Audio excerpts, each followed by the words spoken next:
in the era of cancel culture, no one is afraid to be honest about the truth. Well, cancel me, because I'm going to protect the people of this city. And if you come into this country, in this city, and think you're going to harm innocent New Yorkers and innocent migrants and asylum seekers, this is not the mayor you want to be in the city under. What's up, everybody? Ty Rivera here, the absolute best LGBTQ comedian in the world. All right, so New York City Mayor Eric Adams is back and making news again. Last time he was saying he was going to cut off the migrants' EBT, which was the end of a program, but he was letting it be known that it was over as far as that program went, where they were giving, I believe it was $1,400 a month that they were giving to the migrants for food so that they could fit their cultural specifications, which I've already said, if you want your cultural specifications met, go back to where you're from. That's the best place to get that from. Anyway, now he's saying that you can go ahead and cancel him because he is going to work with the Trump administration. So we're going to go through this video. I'm going to tell you how I feel as we go. And then at the end, I'm going to talk about how I feel about people saying that he's doing this just to get a pardon. Mayor Adams says that he plans to meet with the president-elect's border czar and map out plans to deport migrants who commit crimes in the city. And that's exactly what he should be doing. And I know there are some people that are worried that the Trump administration is going to go ahead and deport all the migrants. There are 11 million migrants in this country illegally. And it's estimated to do a sweep of all of those migrants, it would cost $315 billion.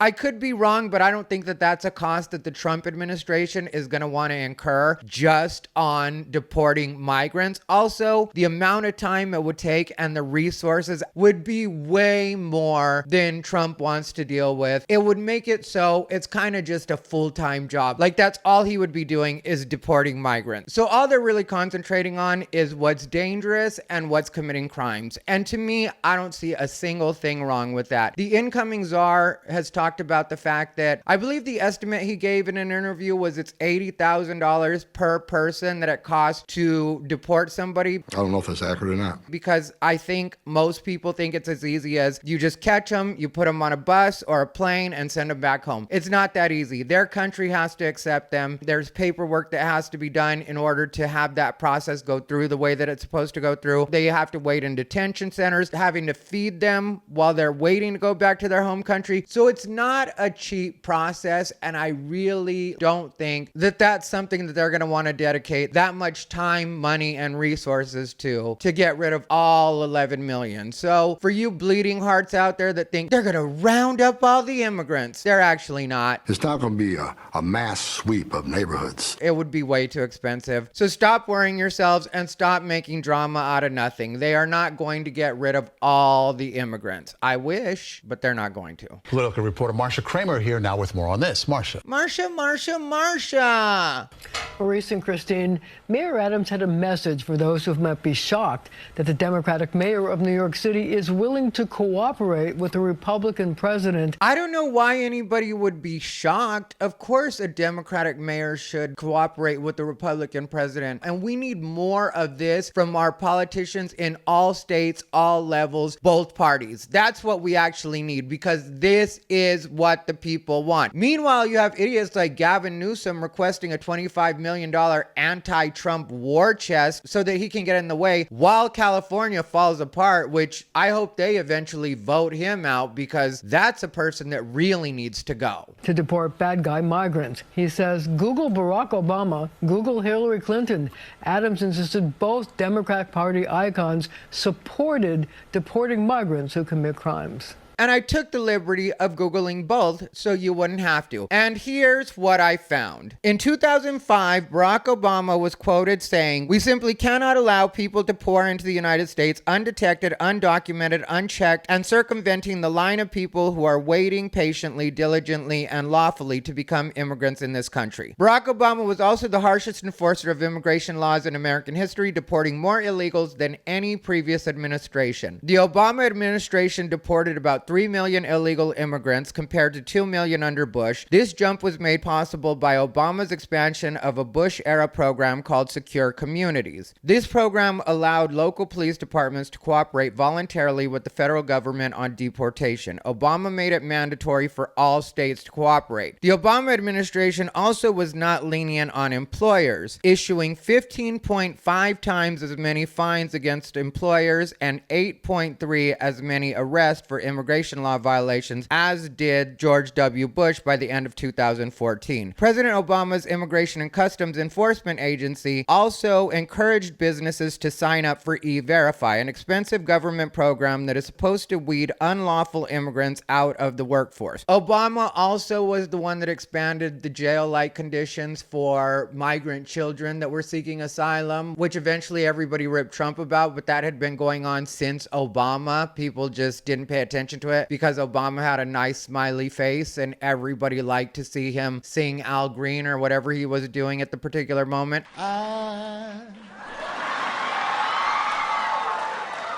So in love with you. As the final immigration act of his presidency, Obama ended the decades-old wet feet, dry feet policy that allowed Cubans fleeing the most tyrannical government in the Western Hemisphere to enter the United States easily. So that lets you know where Obama was at on it. When it comes to Hillary Clinton, speaking on a New York radio program in 2003, Hillary Clinton expressed her indignation not merely with illegal immigration, but with illegal immigrants and the people who hire them. Quote, "I am, adamantly against illegal immigrants, and people have to stop employing illegal immigrants." Then in 2008, Hillary Clinton had this to say. So I think we got to have tough conditions. Tell people to come out of the shadows. If they've committed a crime, deport them. No questions asked. They're gone. If they've been working and are law-abiding, we should say, here are the conditions for you staying. You have to pay a stiff fine because you came here illegally. You have to pay back taxes, and you have to try to learn English, and you have to wait in line. See, obviously in 2008, Hillary was taking a hard stance. And I know some people in today's climate love to say that telling immigrants to learn to speak English is racist. No, telling immigrants to learn to speak English is helping them out more than anything else. Learning the actual language will make it so you don't just have to be a dishwasher, or you don't just have to work menial jobs that make nothing. Eventually, you can make progress if you actually learn the language and somewhat assimilate into American culture. Otherwise, what are you doing here? Why did you come here if you just wanted to turn this into another version of what you just came from? You can live in poverty there, or you can come here and live up to what it is you say you're coming here for and make a better life for yourself and your family. But then in 2014, in an exchange with CNN host and reporter Christiane Amanpour, Clinton was not speaking specifically about dreamers, children who are brought into the United States by their parents and until recently have been allowed to remain and work in the country, but children who are coming along the borders on their own. Quote, "We have to send a clear message. Just because your child gets across the border, that doesn't mean the child gets to stay," the former Secretary of State said. "So we don't want to send a message that is contrary to our laws or will encourage more children to make the dangerous journey." Amanpour then asked, "So you're saying they should be sent back now?" "Well, they should be sent back as soon as it can be determined who responsible adults in their families are, because there are concerns whether all of them should be sent back," Clinton responded. "But I think all of them who can should be reunited with their families." So that's what old Hills and Barry had to say about it. I made it clear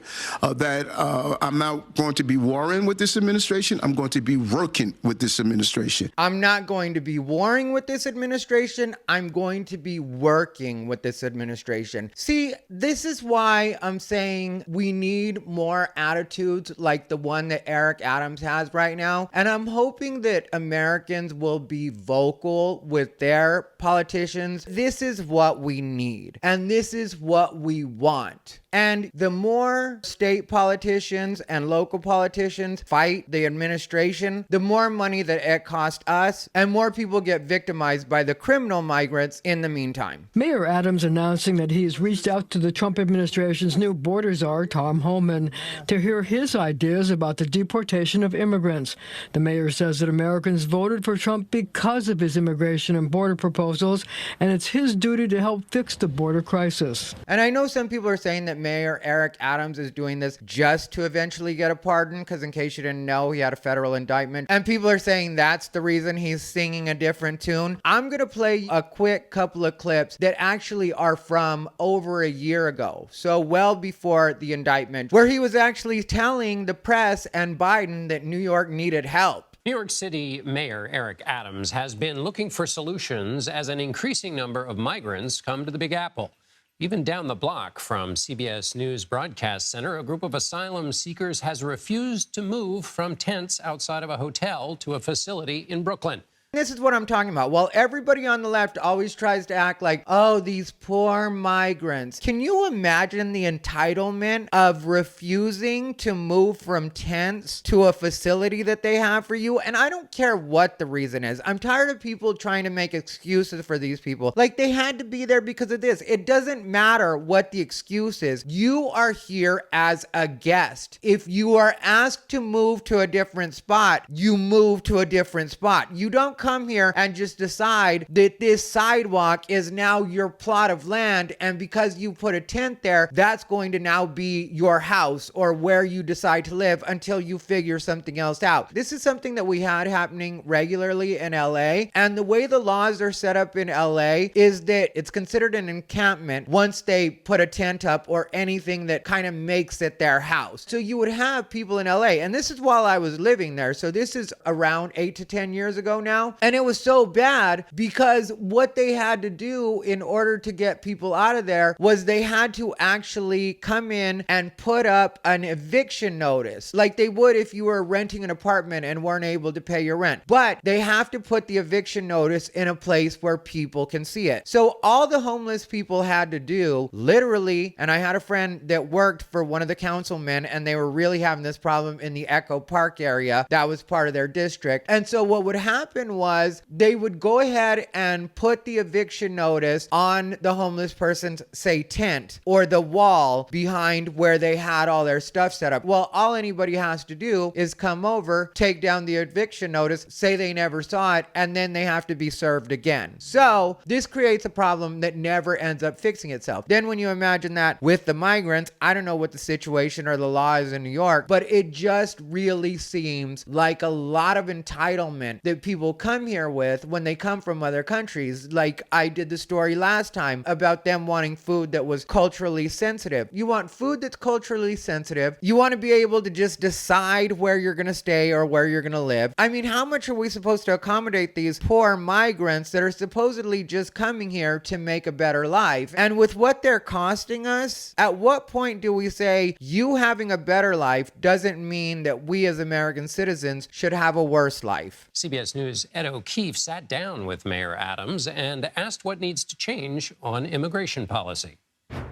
We need someone specifically assigned to the decompression strategy so that we're not having governors on both sides of the aisle sent to certain cities. If we do a proper decompression strategy, then all of the country would absorb a smaller amount, and we won't look like what we're doing now. Over 47,000 migrants are here in our city, need care, when we're already dealing with a very real issue after the pandemic hit this city and country. Keep in mind, like I said, this clip was from just over a year ago. You heard him say 47,000 migrants were in the city. Not more than a month and a half ago, when I did my other story regarding Eric Adams, they were already up to 200,000 illegal immigrants. So we went from 47,000 to 200,000 in the span of just over a year. So my point to all this is he was already saying this is a problem. And I've seen some people in comments saying, well, he was okay okay with it when it first started. I think a lot of people are okay with a lot of things until they actually see them in practice and see what the drag on their local economy actually turns out to be. And I'm all for people deciding to correct course when they realize that something isn't working out. To me, it takes a big person to just say, this isn't working out the way that I thought it was, and now I do need some help. So he could have been cool with it in the beginning, and I'm fine with him having been cool with it in the beginning. But what's more important to me is the fact that he's willing to correct it now. And I think a lot of people forget that we are dealing with record numbers of illegal immigrants in this country. Historic illegal immigration crisis. And with those numbers, people are going to naturally gravitate towards the sanctuary cities, which New York is a sanctuary city. Also, in some cases, they're funneled to the sanctuary cities. So everything that's happening right now, as far as all this stuff goes, and everything that has been happening for the last couple of years, really is an experiment. And that's the nature of experiments. Sometimes they work out and sometimes they don't. And in this case, for New York, it really hasn't worked out. All right, so before we go any further, I'm just gonna ask that you like, comment, and subscribe. We're on our way to 100,000 followers. We are making great progress. Please do me the favor, not only subscribe, but also click the bell to make sure that you have all notifications for this channel turned on. Now on with the video. Ed O'Keefe joins me now for more. Ed, what's a decompression strategy? And on immigration, what else does the mayor think that President Biden should be doing, or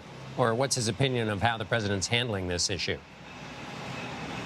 Yeah, good to be with you, John. First of all, he later clarified it was 43,000 migrants have been sent here to New York in recent months, and his office is anticipating that in the next fiscal year, it's going to cost this city at least $2.8 billion to clothe, house, educate, and care for these migrants unless the federal government provides more assistance. And that is what he's seeking from the president, telling me that he did speak a little bit earlier today when the president was here for an unrelated event about immigration. He was somewhat critical about how the president's handling this. Take a look. So they just corrected it to 43,000. And like I said, now it's up to 200,000. So we went from 43,000 to 200,000, even worse. And I also want you to keep the number in mind, 2.8 billion, because what he said was the estimated cost 2.8 billion, because we're going to have an update on that in the story that we're finishing up right after we hear him say what he's critical of. Well, number one, he's continuously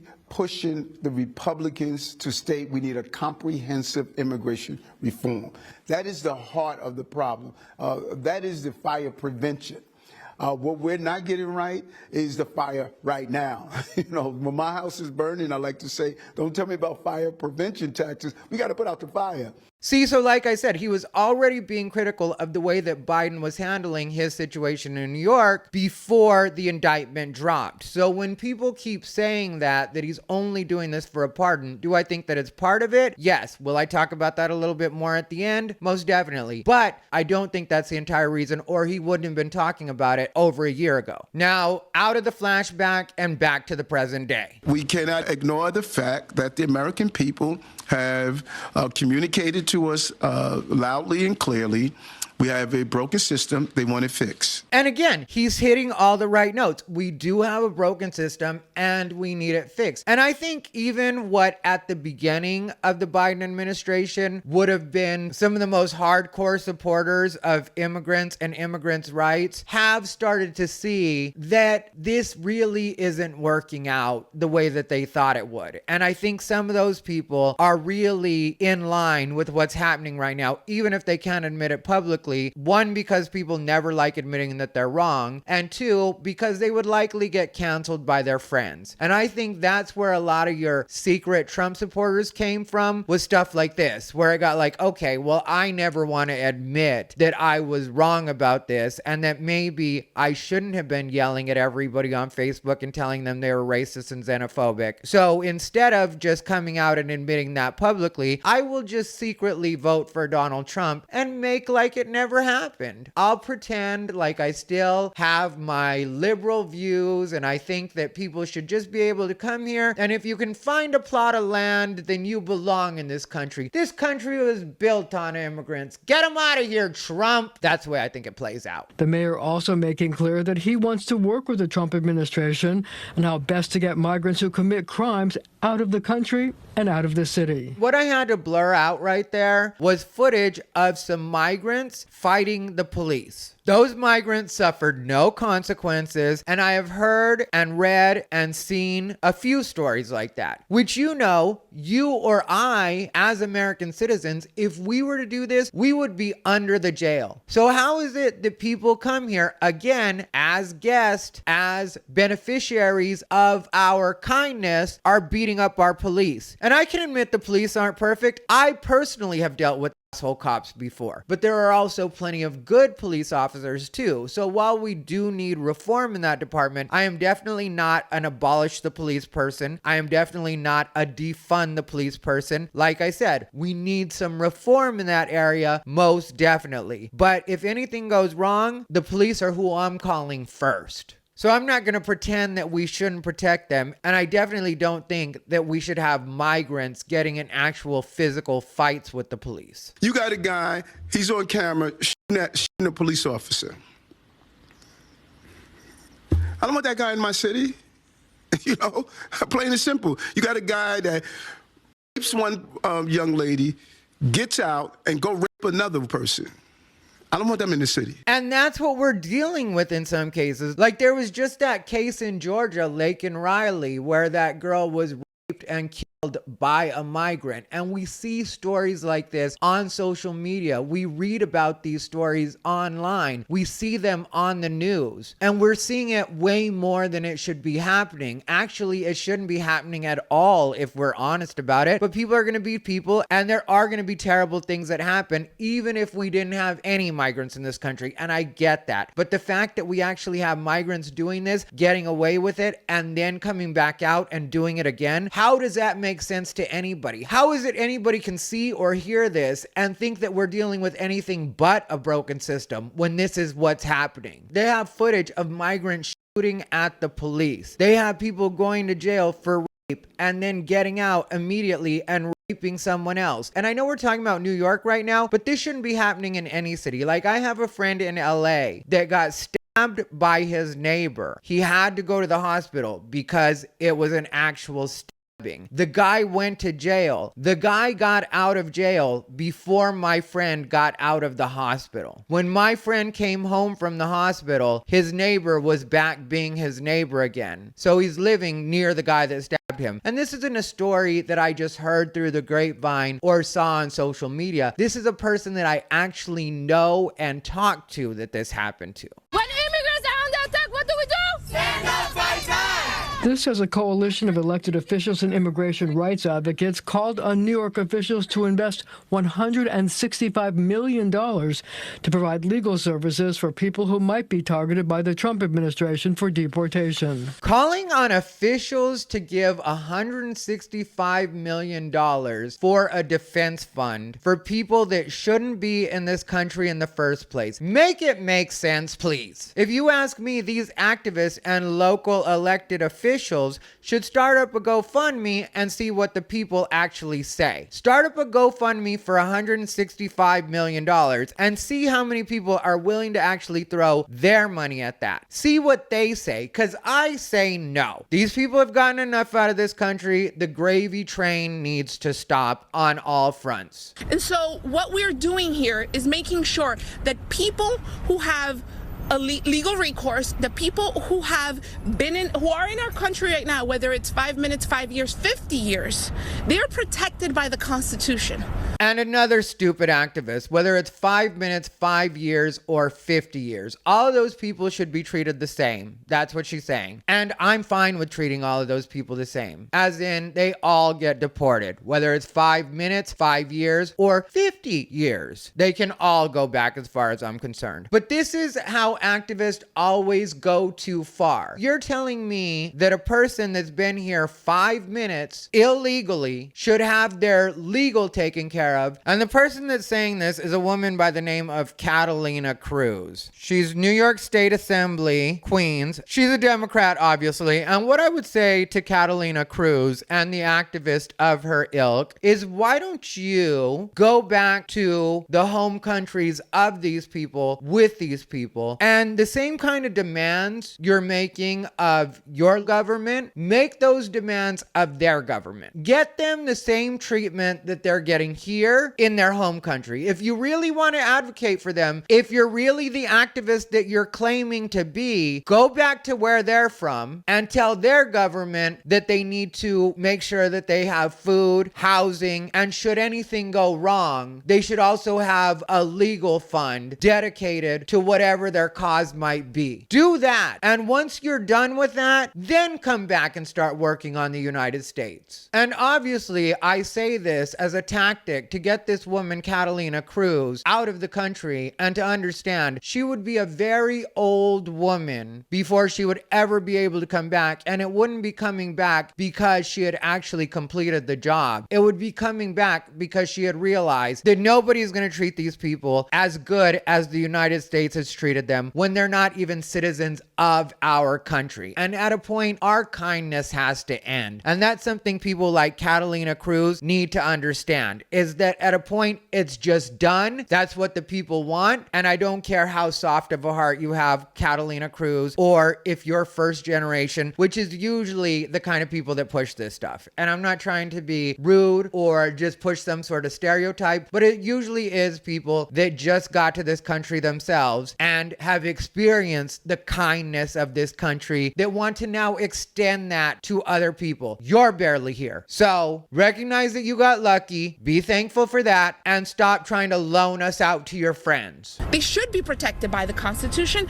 and that is why we want to make sure that we have the attorneys necessary. Well, if you really feel like that, if you really feel like they should be protected and their rights are being violated, I'm no legal scholar. You may be correct, but what I would say is that you should start up a GoFundMe and find your money there. If people agree with you, they will donate to that GoFundMe like crazy, but I would be willing to bet you are not going to raise anywhere near $165 million from the American public in order to fund these people's legal defense to stay here. Because as I've said, as Eric Adams has said, as the electorate said, people are tired of this problem. So you really are on a fool's errand right now. And if you want to prove me wrong, like I said, be my guest, start a GoFundMe, but that's where you get your money from. Now, the mayor also argued that New Yorkers had paid a very steep price for the migrant crisis.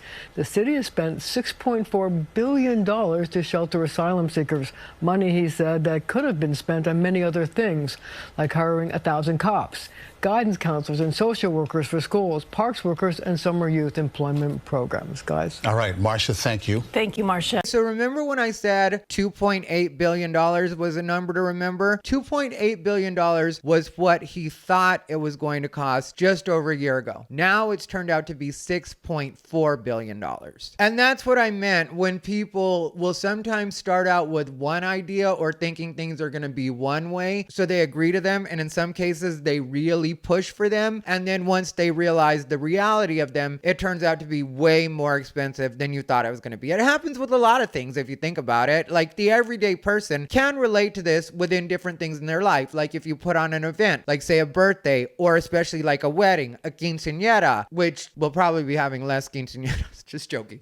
But if you are putting on any kind of event like that, you know that you usually start out with an idea of what your budget's going to need to be. And then once you actually get into it and you're putting the plan in action, the cost ends up skyrocketing and you'll end up at a significantly higher cost than you had originally estimated. And that's what has happened here in the United States, and more specifically in New York. I'd be willing to bet that most sanctuary cities, even if their mayors aren't willing to admit it, are dealing with the same thing. That would be my honest guess. It probably just isn't as popular with their constituency, where in New York, people are a lot more like, yeah, f you. Everybody knows that's New York's attitude towards a lot of things. All of us love New York because New York will give a stiff f you to everybody. So I think that's why Mayor Adams is so willing to speak out, because he knows that while there will be the people like that Catalina Cruz that have a problem with this, for the most part, New Yorkers are not afraid to be heard and are not afraid to just say, yeah, that's got to be done. It can't be draining our city for the rest of eternity. There are different things that all of this money could go to. And so that was a story. And like I told you guys, I've been seeing the comments that say that Mayor Adams is just angling for a pardon. I already answered, I don't think that he's doing that just for the pardon. But at this point, I wouldn't care if he was doing it just for the pardon, because if he is doing this because he's looking to gain favor with Trump, which he already had favor with Trump, because Trump had said originally when the indictment dropped that he had thought that Mayor Adams was being targeted because he had been critical of the Biden administration. So he already had some favor with Trump. But now the fact that he's willing to work with the Trump administration to help clean up or at least somewhat fix the problem in our flagship city, because whether or not anybody wants to admit it, New York really is the United States flagship city. That's where the Statue of Liberty is, which I talked about that curse that was given to us by France in the last video I did about Mayor Adams. But beside the point, that's what a lot of people think of when they think of the United States. LA was great, and it was a strong contender when Hollywood was still Hollywood. But Hollywood is no longer Hollywood, in case you haven't heard, and LA is no longer LA. LA is just LA, Los Angeles. It's a city, but I still have friends there, and from what they tell me, it's absolutely horrible there. And as long as Gavin Newsom is at the helm in California, nothing is going to get better in any major city in California. So San Francisco and LA are basically going to stay what they are until Gavin Newsom is gone. That's just what it is. So with New York being our flagship city, pretty inarguably, the fact that you've got the mayor that's willing to work with the Trump administration and show by example, if everything turns out the way that we need it to turn out, what this can do for other sanctuary cities when the local government actually works with the federal government, to me that would be worth its weight in gold, because it also makes other cities, and more specifically sanctuary cities, more inclined to want to follow suit and do the same, which is what we need. Because we really do need to take our country back, and starting with the criminals that shouldn't be here in the first place is a great start. So I think if Mayor Eric Adams is able to help the Trump administration make a successful example of New York City, he will have earned a pardon. Because when it comes down to it, all politicians are shady to a degree. But if we can get more of them to at least try to clean up their messes, like Mayor Adams is attempting to do for whatever reason, I think we'll be in a much better place. Anyway, let me know what you guys think down below in the comments. If you want to see more videos of me, click either of the two on the screen. As always, thanks for watching. This has been Ty Rivera, the absolute best LGBTQ comedian in the world.